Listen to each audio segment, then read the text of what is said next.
Live mula sa GMA Network Center, 20 taon nang nakatutok. 24 oras. Magandang gabi po, Luzon, Visayas at Mindanao. Iniimbestigahan sa Senado kung kaso ng stolen identity ang nadiskubre nitong 2 Alice Lialgo na pareho din ang kaarawan at lugar ng kapanganakan. Ang ikalawang go ay kumuha ng NBI clearance bago ang delayed registration of birth ng suspendidong mayor ng Bamban, Tarlac. Pinapakansela na ng PSA ang Certificate of Live Birth ni Mayor habang ikinukumpara na ang fingerprint niya at ni Go Huaping. Nakatutok si Mav Gonzalez. Pareho ng pangalan, pareho ng kaarawan, pero ibang-iba ang muka. Iprinisenta ni Senador Risa Hontiveros sa pagdinig ng Senate Committee on Women and Children kanina ang larawan ng isang Alice Lialgo, kapangalan at kababayan pa ni suspended Bamban Tarlac Mayor Alice Go. Inapply raw ang NBI clearance na ito ilang araw lang bago final ang delayed registration of birth ni Mayor Go sa Tarlac City noong 2005. Is it a coincidence na may 2 Alice Lialgo na pinanganak on July 12, 1986 sa Tarlac? Or is this a case of stolen identity? Has Go Huaping assumed the identity of a Filipino woman and then nearly a decade later run for public office? Sino po ang babaeng ito na may pangalang Alice Lialgo pero hindi kamukha ni Mayor? Nasaan na po siya ngayon? Si Go nakakuha rin ng NBI clearance. Baka ibang tao talaga yan, ma'am, hindi sa sistema ang may problema. Pwedeng nangyari dahil sa isang switch? Pwede, ma'am, pero hindi ko masabi kung ano ba talagang nangyari dyan. Aalamin daw ng NBI kung nasaan na ang isa pang Alice Lialgo. Hindi dumalo si Go sa pagdinig dahil masama raw ang pakiramdam, bagay na ikinadismaya ng mga senador. Sa liham na pinadala niya sa komite, sabi ni Go na matindi na ang epekto sa physical at mental health niya ng mga pagdinig at ng mga anyay malisyosong alegasyon. Pero nanindigan ng komite na kailangan niyang humarap kaya sinabpina na siya, pati ang kanyang tatay, 3 kapatid at partner ng kanyang ama na si Lin Wenyi. Mayor Alice, or should I say, Go Huaping, if you do not honor the subpoena, I will cite you in contempt. Tinanong din muli ng mga senador kung si Go nga ba ang Chinese national na si Go Huaping. Nakuha na raw ng NBI ang fingerprint records ng dalawa at chinicheck kung pareho. Ayon sa Anti-Money Laundering Council, iba-iba ang idineklara ni Go na pangalan ng nanay niya sa mga binuksan niyang bank account. Nakalagay po Wenlin Lial po. Nung binuksan niya yung account niya, voluntarily, sinulat niya na ang kanyang mother's maiden name is Wen Yilin. May Lial lang. No? Opo. Dahil sa mga issue sa pagkatao ni Go, pinapakansela na ng Philippine Statistics Authority ang Certificate of Live Birth nito. We already endorse to the Office of the Solicitor General for the cancellation of the Colby. Yeah, because ang PSA naman has no power to automatically cancel pag nakita natin na may irregular process doon sa registration. Humarap naman sa komite ang isang incorporator umano ng Hongsheng Gaming Corporation na nag-operate noon sa Bamban Pogo Hub. Sabi ni Merly Joy Castro, nagulat na lang daw siya nang may matanggap na imbitasyon mula sa Senado at sulat mula sa BIR tungkol sa pagsasara ng Hongsheng. Wala po kasi akong pinipirmahan na kahit anong papel po. Actually, wala akong alam kung paano mag-ano ng corporation. Kasi wala naman po akong kakayahan para magtayo ng corporation. Yung signature nyo daw, di umano, dun sa Articles of Incorporation, ay fake. Opo. Kaya nasita ang PAGCOR. Paano nakalusot ito sa kanila? Isa po ito sa mga ina-address natin, yung mga addresses po ng mga incorporators are being checked one by one. Because in the previous probity check po na ginagawa, it only includes the documentations, the documents of the corporation as well as the cases. Ayon naman kay Hontiveros, may ebidensya na ng koneksyon ng iba't ibang ni-raid na Pogo Hub sa bansa. Si Wang Ziyang, ang Chinese fugitive na kasosyo ni Go sa Bamban Pogo, incorporator din ng Pogo sa Sun Valley Clark. Ang Hongsheng Gaming Corporation naman na nasa Bamban Pogo Hub, konektado rin daw sa Lucky South 99 na nasa Porac Pogo Hub. Humarap din sa pagdinig si Porac Mayor Jaime Capil na ginisa kung bakit hindi gumawa ng paraan na makapasok sa Pogo Hub nang inspeksyonin nila ito noon. Pinapasok po kami hanggang doon lang sa guardhouse. Pero doon hanggang sa security office lang. Kaya hindi po sa buong area po. Okay. So Mr. walang Chair. checking na nangyari? Kung nasa labas lang kayo, tinignan lang natin yung facade, in reality, walang checking na nangyari. Ganun po yung nangyari dahil hindi po tayo pinapasok talaga sa buong area. Hindi ba kayo nagkaroon ng duda bakit hindi kayo pinapapasok? Akala o namin nangyayari talaga na that's a private property. Sa ngayon, naghahanda na ang Presidential Anti-Organized Crime Commission na sampahan ng kaso ang mga sangkot sa Lucky South 99 Pogo. May 14 na persons of interest daw sila at 3 rito ang tinutugis pa. We have not found the big boss, but we know where he is, we know his movement, and we're trying to conduct a major operation soon to be able to get him. But how confident are we? We are not 100% confident because, sir, ang dami nilang alam eh. They know our movements. They know so many things about us. So, how? We don't know. Para sa GMA Integrated News, Mav Gonzalez, Nakatutok, 24 Oras. Walang alis Leal Guo sa address sa pinuntahan ng NBI agent na ipinagpalagay nitong ang tinutukoy sa ipinresintang NBI clearance sa Senado. Natsyempohan ng GMA Integrated News ang pagpunta roon ng agent na layon ding alamin kung doon nga nakatira ang isang Alice Leal Guo.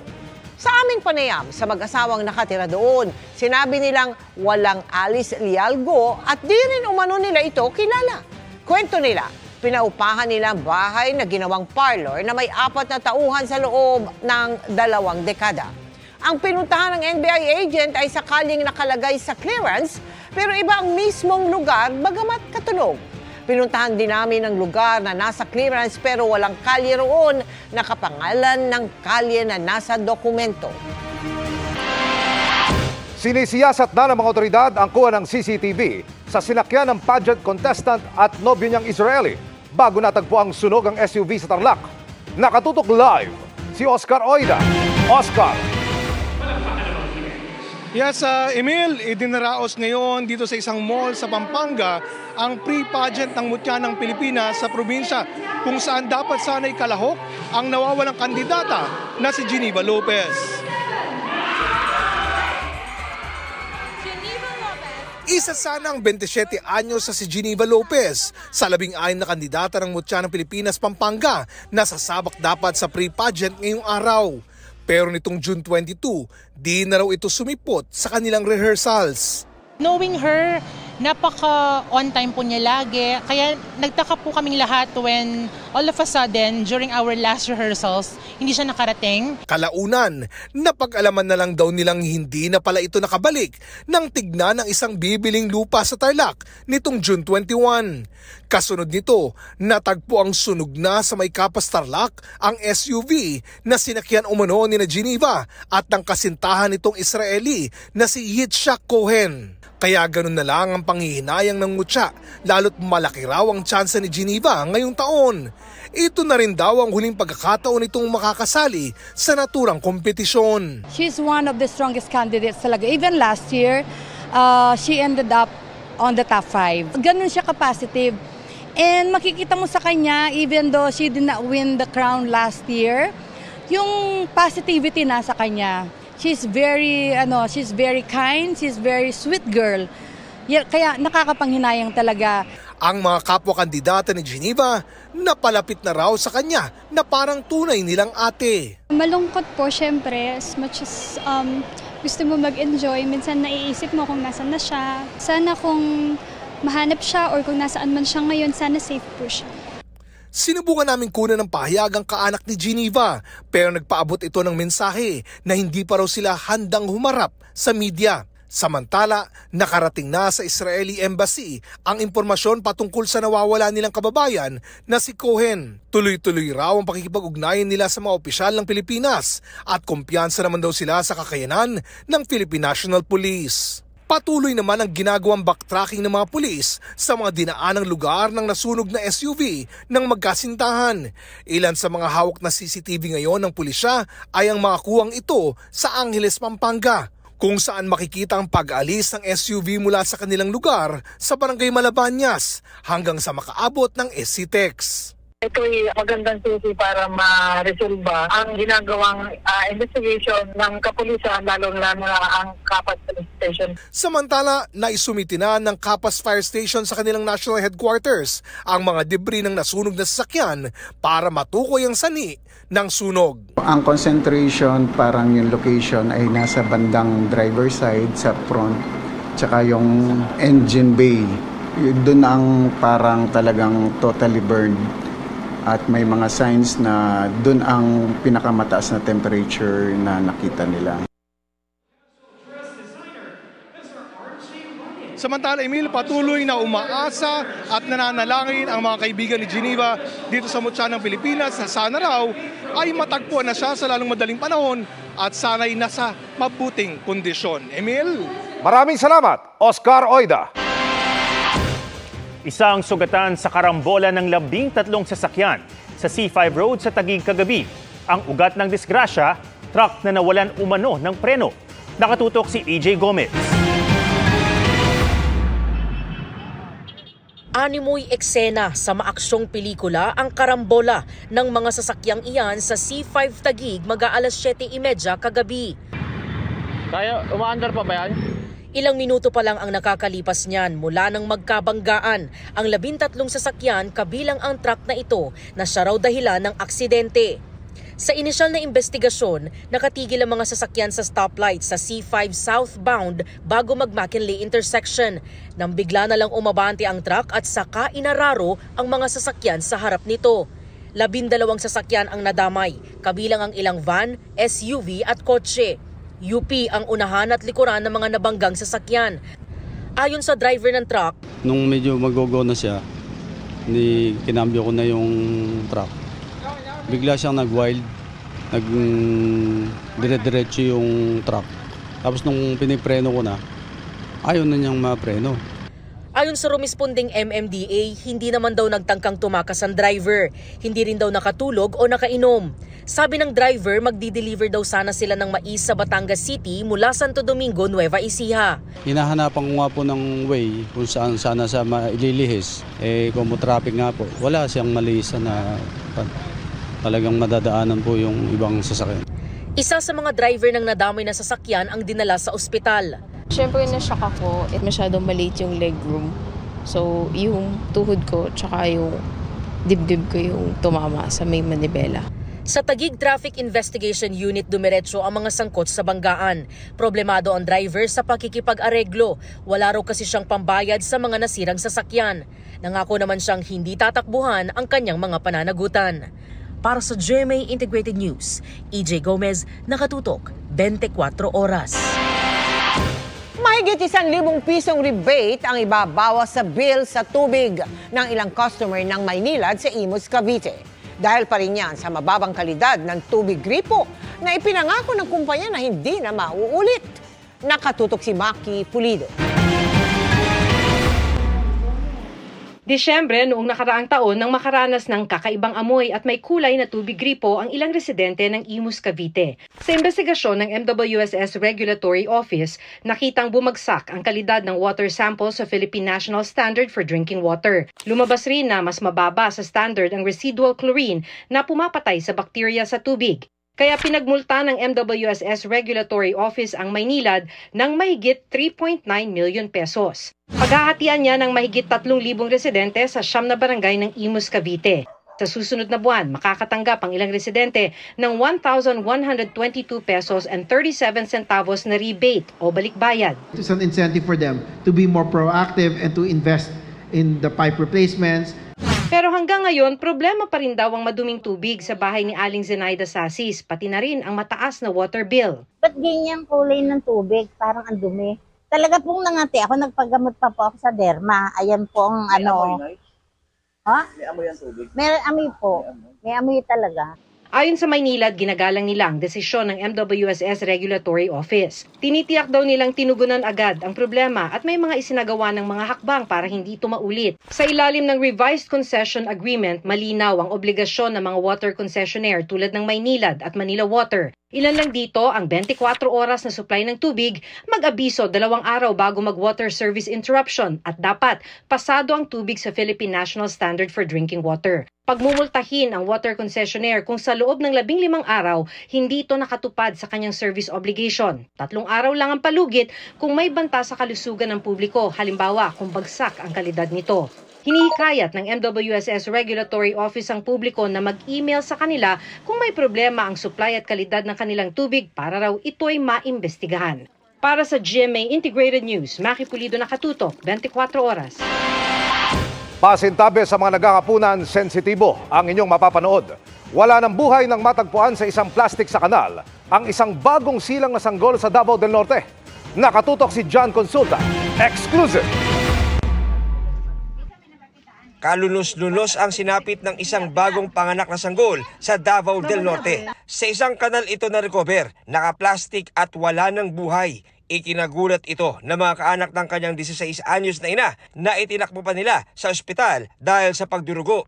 Ang akala nila mga anak na ito, pero ayon sa pulisya, iba ang nadiskubre ng tuminging doktor. Pinaniniwalaan niyang yung inexamine niyang bata ay nanganak na po. Yung 16 years old na mother na nanganak na po, bumalik po sa area, sa kanilang lugar. At doon po, hinanap nila yung baby na nagbabakasakali silang buhay pa. Nakita nila sa isang kanal, doon po inilagay yung bata po. Bago dalhin sa ospital, ay inutusan pa raw ng dalagita ang ilang bata na linisin ang kanilang banyo dahil sa sobrang daming dugo. Inabutan rin siyang naglalaba, pero di nabanggit ang panganganak.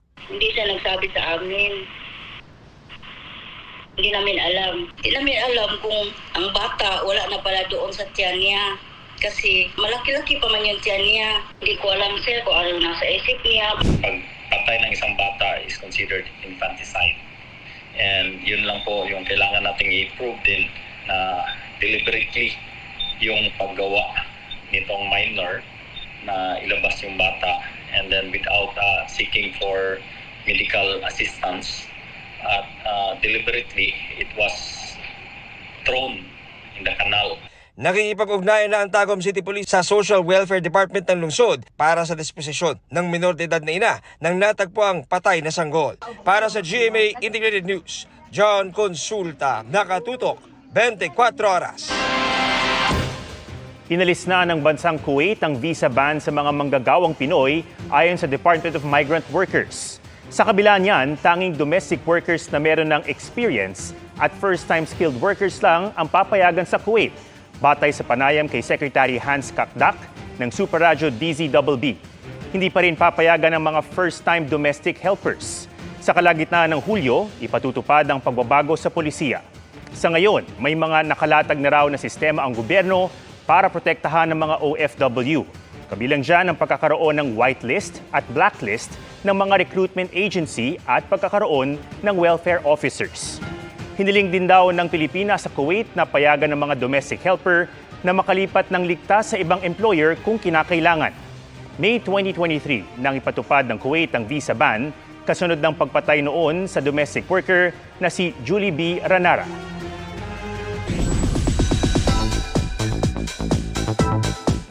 Happy midweek mga kapuso! All about K-pop at K-Lig ang chika natin para updated sa showbiz happenings. Today's the day for the God of Music, 17. Itatanghal na kasi ang grupo bilang first ever Goodwill Ambassador of the Youth by UNESCO. Congratulations, 17! May regalo naman si BTS V para sa ARMY. Yan ang isang poster with a title, Type 1. Wala pang hint si V sa kanyang new project, pero hula ng ARMY baka isa itong new single.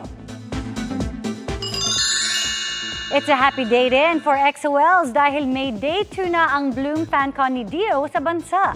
Ang Squid Game actor naman na si Wee Ha-jun off to Manila rin this September para sa kanyang A Wively Day fan meeting tour. Pinadalhan na ng note verbal ng Foreign Affairs Department ang Chinese ambassador kaugnay ng pangakaras ng China Coast Guard sa Yungin. Ayon naman sa National Security Council, posibleng gusto na ng China ng de-escalation o pagpapahupa ng tensyon. Nakatutok si JP Soriano.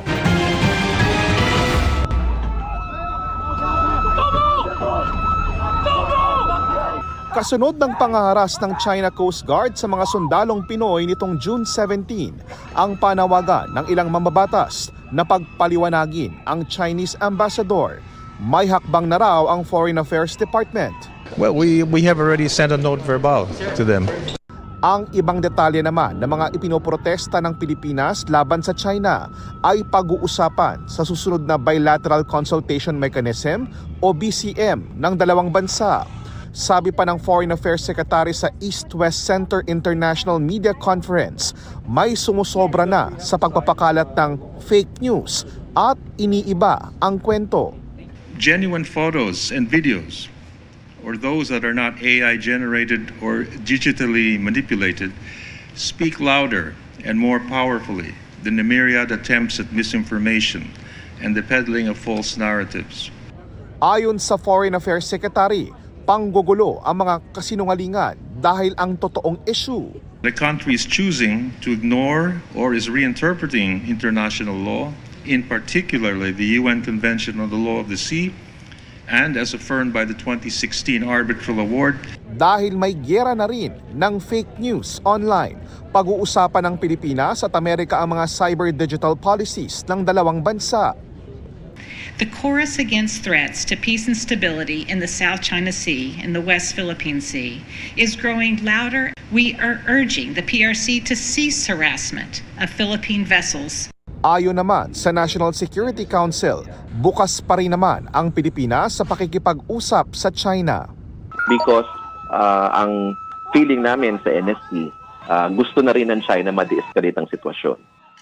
Sinusubukan pa naming kunan ng pahayag ang Chinese Embassy. Para sa GMA Integrated News, JP Soriano, nakatutok 24 oras.